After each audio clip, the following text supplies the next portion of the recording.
Second. Second, all in favor? Aye.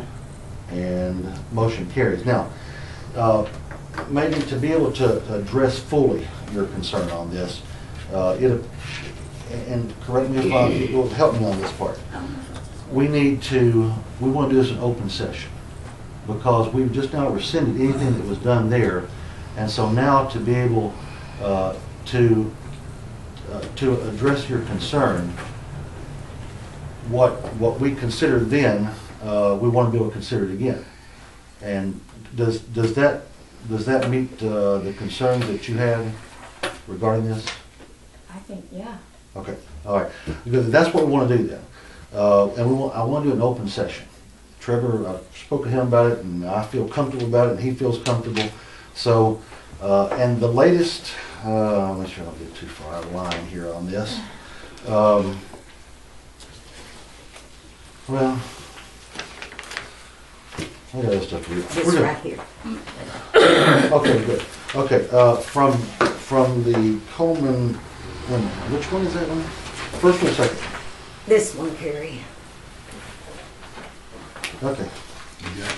Yep, I've got it. Okay, prior to getting to that point, here were the two things that that transpired up to this, where this is from to Mr. Haverstock. He says, likewise, I personally sent the fax and personally called to verify that your office received it as regards to my letter March 9th, 2011. This is regarding the settlement that we had floated across to them. As such, it must have gotten misplaced. Also, if possible, please try to return my telephone calls on this matter in the future. I logged six different calls into my file before I was able to snag you recently while I was on vacation. I will be in touch with you in the near future and would like nothing better than to resolve this matter. Also, I have faxed and mailed this letter to you and may send it by carrier pigeon as well. And then... Can I bring up something about that? I know you're just loving me right now, but let me bring up something about that. I got a letter from our attorney. I got one hard copy sent regular mail. I got one certified mail, return receipt requested. Oh, which one? Which part are you talking about? From the Attorney General issue. I got a letter from our attorney, Trevor Coleman. Now, if he can send me 2 letters, one certified, return receipt requested, getting a receipt to prove that I received that letter, why can't he send one to Gary Haverstock with a little receipt saying that, yes, this was delivered to him? Now, when it comes to what you did on alleging a complaint, the laws, we have to be able to, within 3 days, respond, normally by certified mail. Now, I know you didn't do it with me, but you handed it to me, and that was fine. But they normally do it with certified mail, to just show that the person actually did get it. So. Yeah, but since there's issues with receipt, why doesn't he have some proof that these things were actually received? This is such an important thing. How are these things lost? The attorneys are sending stuff back and forth. This isn't the only lawsuit they have going. They have stuff going back and forth all the time, and he maintains. Well, I'm sure he's very busy, but he wasn't too busy to send me one certified. So. But that's different because. It's a small matter, but. Well, no, but when it comes to an allegation of an ordinance or open records meeting being violated, then that's a little bit more. That's more serious than our lawsuit? Well, if the KRS says you have to do these certain things, and that's what they do. The attorneys go back and forth, and I'm sure the other ones, they may all send them, some may send by mail, some may fax, some may email. That's between the attorneys and what they want to do, and I have nothing to do with that. Well, he should have a fax printout that says, sent at such and such time. Well, he maintains that he personally called to verify. He told me he spoke to the lady up there to verify that she received it. So that doesn't hold any weight. You and I both know that. But anyway, that's something you can bring up with him, not me. Well, I will next time I see him because I think it's silliness. But you wear him out. That's fine. All right, now. I don't have a copy of this letter that. Okay, this next portion, which was regarding our our settlement offer, which was the portion about reducing or eliminating criminal penalties for non-compliance and loss of potential clients due to his having to reveal their names and addresses to the city. Bearing the above in mind, the city discussed in a public meeting held last night a proposal to amend the ordinance such that there be no criminal penalties and further to permit a business owner to deliver the names to the clerk but without their addresses. The listing of names could also be verbal. This would alleviate both of Mr. Goff's stated concerns. That's the one that we said we got no response from. That's the one that they said that they did not receive. And then from Mr. Haverstock to Trevor, as I indicated in our telephone conversation on April 7, 2011, I did not receive the fax dated March 9, 2011. As I request in the future, please follow up all faxes to me with a letter copy. My client now has provided me with a copy of the letter dated March 9, 2011 by the City Council members. I have had an opportunity to review your letter and would make the following counter proposal. And this is where we're going to bring up the other part, that because this is very similar to what we talked about February 7th. That Ray Goff, on behalf of Charlie's, will pay settlement of $12,000 for any and all issues that remain in our litigation, including violation of the criminal ordinances. Any and all other license fees and city ordinances concerning the disclosure of vendors operating in the businesses known as Charlie's Antique Mall. That Charlie's Antique Mall will purchase a master license of $3,000 each year. In my opinion, the master license, the master license would be in the best interest of all the parties and permit Charlie's Antique Mall to protect their tenants' confidentiality. Now, that is their counsel. That is their counter offer to our offer, which is the same offer that was there before. Y'all agree? Okay.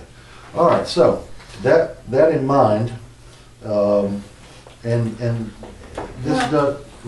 Let's go on to the next part here, because I think this is pretty good. If this offer is accepted, Charlie's Antique Mall anticipates spending $10,000 to $20,000 in advertising to rebuild his business. We believe that this will boost the entire Hazel business district. We hope that we are able to cooperate with the City Council and develop a plan to strengthen the business community in Hazel. Please present this agreement to the City Council.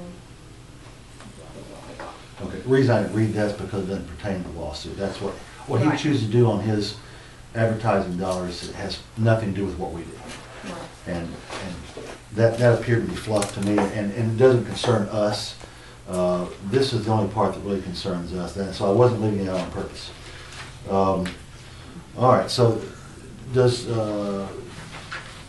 since voting on this addresses your concern, and in council you all agree that this is the proposal that was made by them for us to be able to consider as a potential settlement offer on the plaintiff's behalf. Question. Yes. So somebody, Hazel City Council, gave Mr. Goff a copy. He acknowledged, that's acknowledging that they got our proposal, but that's all they acknowledged about our proposal.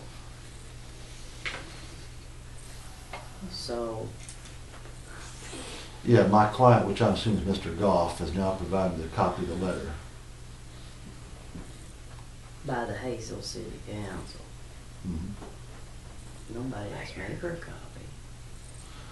Well, Never gave him a copy. I don't know how he got it, but he got it. So let's just, Well, I know, believe it's you just- all handed them out at the last city meeting to everyone that was present. got a copy. That's Yes. true. All right, everybody got one, so they've got it, and it's on the table right now for your consideration. So, And well, I guess what I was saying, I'm sorry, Good. is that they just dismissed our proposal, and this is all Well, that they want. our proposal really wasn't a proposal because we never voted on it. Well, We haven't got there yet. maybe we have, maybe sometime get cart for the horse. We haven't voted on, well, But I Next- mean, next let's not on the act like agenda- it was a proposal that was rejected because it wasn't really a proposal well, just yet. in that meeting, we discussed the two concerns that appeared to be stumbling blocks for Mr. Goff. And those stumbling blocks were that, Spot is on his front door. yeah, the items that we had there at, there, and if that, and so if that was going to be the two things that kept him from wanting to settle, then it was something we wanted to be able to do. Now, we're gonna be able to actually do it. Can you hold just a minute? Sure.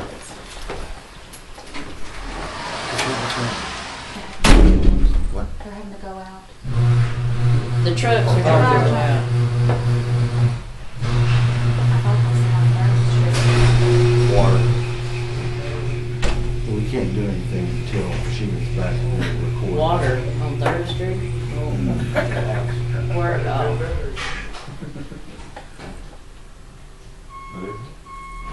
It's what?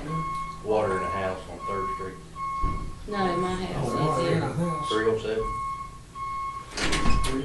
We got several Third Street people here. Yeah, I mean. Y'all might wanna go home. 307. Then it's back on this. That's probably Minnie Mine's trailer because her yard has been flooded. It's back this way. This way. Oh, She called. it's right here. Hank? He's over water. I bet Floods. it's Those apartments. what's the name of the lady that the tree fell on her house? The Beasleys. Mindy? They might be the Beasleys. That's the kids' last name. Oh. Yes. How many trees is there lose? I heard 15. You're kidding me. Oh, just drive by. You can build a log cabin. Built for it. You're back. It was like walking out into a nightmare. We were blocked in every direction. Okay, let's My resume. car. Let's resume the I meeting. scratched it off. On those two concerns, if that was acceptable, then we were gonna come back and make some changes, because, in fact, we're gonna go ahead and propose tonight taking a step in that direction. But if it, Well, I'm gonna make a motion that we accept this offer. on this offer, Yes. okay, all right, so we have, Specific. all right, do we have any discussion regarding, in making that motion, you have a copy of that, make that motion in such a way that it reads exactly what you're wanting to do, and then we'll have discussion. Okay. I make a motion that we accept the offer that was made by Gary Haverstock on behalf of Ray Goff, that Ray Goff on behalf of Charlie's will pay a settlement of $12,000 for any and all issues that remain in the litigation, including violations of the criminal ordinances, any and all other license fees and city ordinances concerning the disclosure of vendors operating in the business known as Charlie's Antique Mall. And that Charlie's Antique Mall will purchase a master license of $3,000 each year. That's it. Okay, good, all right, very good. All right, any discussion regarding the motion on the table to accept the proposal that Megan has brought up in regard to Mr. Haverstock's proposed settlement of his lawsuit? I have just a little thing I want to point out there, that master license might need to go up sometime. If you just make it $3,000 straight across, it might not ever, if your motion passes,